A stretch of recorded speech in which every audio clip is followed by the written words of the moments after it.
Madame la présidente, monsieur le ministre, mes chers collègues, avec ce texte, contrairement à ce qu'on nous dit, il ne s'agit en aucun cas de la nouvelle monnaie que seraient en droit d'attendre les Africains, ni d'une nouvelle coopération refondatrice, et même pas d'une avancée dans cette direction. Non, il s'agit au mieux d'un simple ravalement de façade du franc CFA, ou au pire, d'une OPA hostile de la France visant à empêcher l'émergence de tout projet politique monétaire qui viendrait à échapper à notre contrôle politique. La méthode d'adoption de cette convention est en soi humiliante pour les 130 millions d'Africains des 8 pays concernés. Le simple fait que la Commission des affaires étrangères, vous êtes là, monsieur le ministre, mais que la Commission des affaires étrangères du Sénat n'ait même pas été saisie pour avis est significative. Pour le gouvernement comme pour la droite sénatoriale, l'avenir de l'Union monétaire de l'Ouest africain n'est pas une affaire africaine, n'est pas une affaire de politique étrangère. C'est d'abord une affaire intérieure qui doit rester sous la coupe du Trésor français. Jean Gabin aurait résumé ça plus trivialement : touchez pas au Grisby. Nous sommes donc à 1000 lieues du projet nécessaire pour doter l'Afrique des moyens de son développement. Or, avoir des instruments monétaires et bancaires souverains est indispensable pour financer ce développement. La croissance de la production, de la satisfaction des besoins humains et de la transition écologique, singulièrement en Afrique, exige une augmentation considérable de la masse monétaire employée à bon escient et sous contrôle démocratique. Or, la BCEAO n'a pas les pouvoirs d'une banque centrale. Avec l'écho non volé par la France au projet en discussion dans la CEDEAO, vous ne remplacez pas le franc CFA, vous lui achetez une nouvelle couverture politique.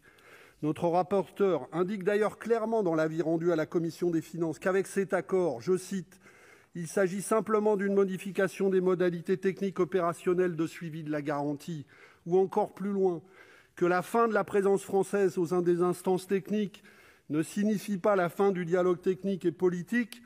Les échanges entre les institutions de l'UEMOA, le Trésor français et la Banque de France resteront denses. Tout est dit. L'écho prolonge le franc CFA sans desserrer le garrot qui anémie l'Afrique.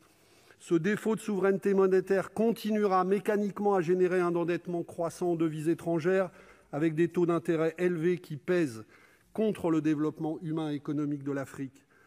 Les défenseurs du CFA, rebaptisé ECO, nous disent que la parité fixe et la garantie apportée par la France permettent de conserver le pouvoir d'achat des quelques billets que les pauvres ont dans leur poche. Mais la parité fixe est une prime d'assurance chèrement payée par les Africains les plus vulnérables pour le bénéfice des multinationales et des classes aisées africaines. Car pour maintenir cette parité, la demande de monnaie CFA, donc de crédit bancaire, est drastiquement réduite, ce qui pénalise l'investissement public et privé interne et induit chômage et sous-emploi. Au final, l'Afrique a un urgent besoin de développement, mais elle a surtout besoin d'instruments pour le financer.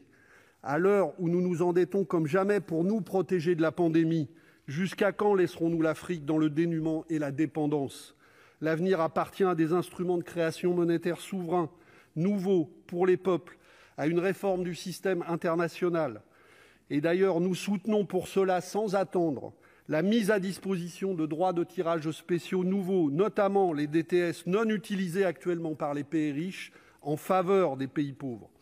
Ces instruments doivent aller de pair avec des politiques fiscales cessant d'exempter les multinationales, notamment françaises, qui trustent les grands projets en Afrique sans jamais créer et mobiliser des ressources pérennes internes pour ces pays.